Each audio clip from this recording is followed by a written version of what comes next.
It's a different kind of horror and pain. Waking up every single day, not knowing where your child is, not knowing if they're alive, safe, or suffering. Now, imagine doing that for 4 years.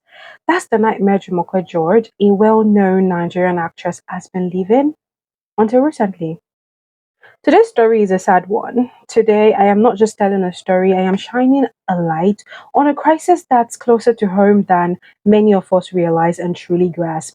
The story of Adeola's return from Mali isn't just a miracle. 4 years ago, Adeola left Nigeria, young, hopeful, possibly lured with the promise of a better life abroad. And then nothing, no calls, no messages, silence. Her mother, Jumoke George, tried her best and searched, cried out, but nothing concrete happened until recently. One of the places she spoke up was on Biola Adebayo's show, and thanks to the unrelenting effort of Abike Dabiri, the chairman of NiDCOM, and the awareness raised by actress Biola Adebayo, Adeola has been found and she's been brought home from Mali. In a tweet put out from Abike Dabiri, she said, "Breaking, Adeola, daughter of popular actress Jumoke George, who cried out that she had not heard from her daughter in 4 years, is back home from Mali, where she was trafficked to. Just received her with Biola Adebayo, who broke the story, and Niyi Johnson." Now, let's step back and look at the bigger picture because Adeola is one of thousands. According to NAPTIP, the National Agency for the Prohibition of Trafficking in Persons, over 25,000 Nigerian women and girls are currently trapped in Mali alone.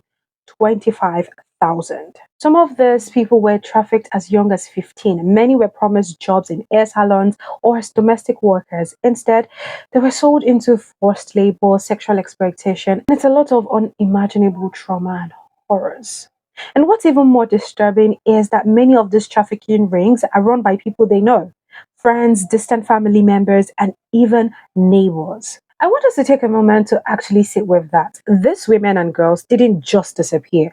They were taken, manipulated, and abandoned. And when they return, they're not always met with open arms. Some face shame, others get blamed. The trauma doesn't end at rescue, it only shifts. Survivors often deal with PTSD, anxiety, depression, and sadly, a lack of support from the society they call home.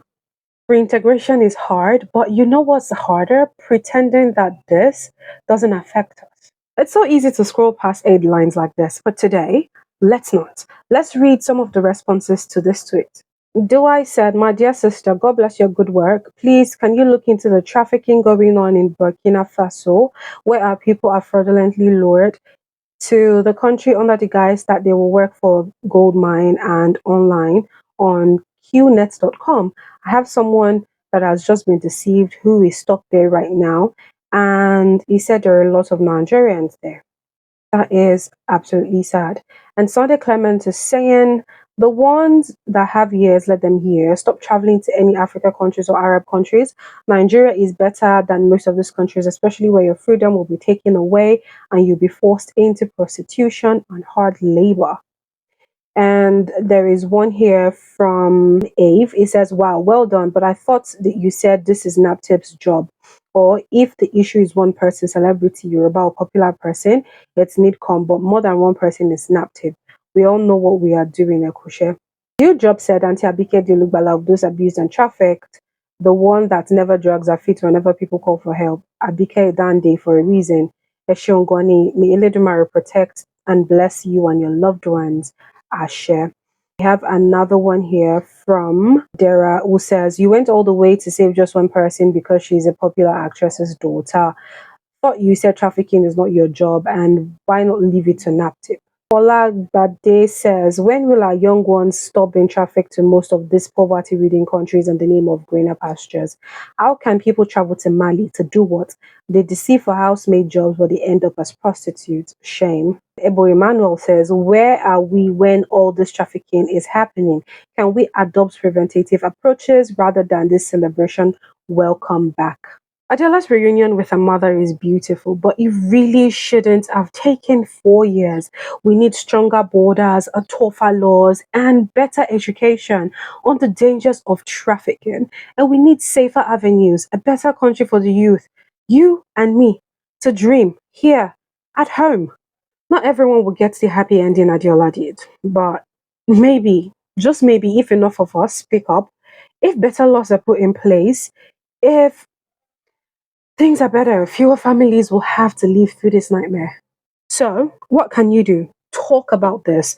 Share Adeola's story with your circle. Awareness is powerful. Support organizations like NAPTIF, WordClef, and Pathfinders Justice Initiative, or any other organizations that you know are fighting against human trafficking. And if you know someone who is planning to jackpot, especially through an official route, talk to them. Make sure they're informed. Because the truth is, someone out there is one wrong promise away from being trafficked. Let's not wait for another rescue mission. Let's prevent the next one. So, leave a comment. How did this story make you feel? Do you know anyone who's been trafficked or lured abroad under false pretenses? Let's talk about it in the comments. And remember to like, share, and subscribe for more real stories that matter. Stay safe, stay informed, and stay kind.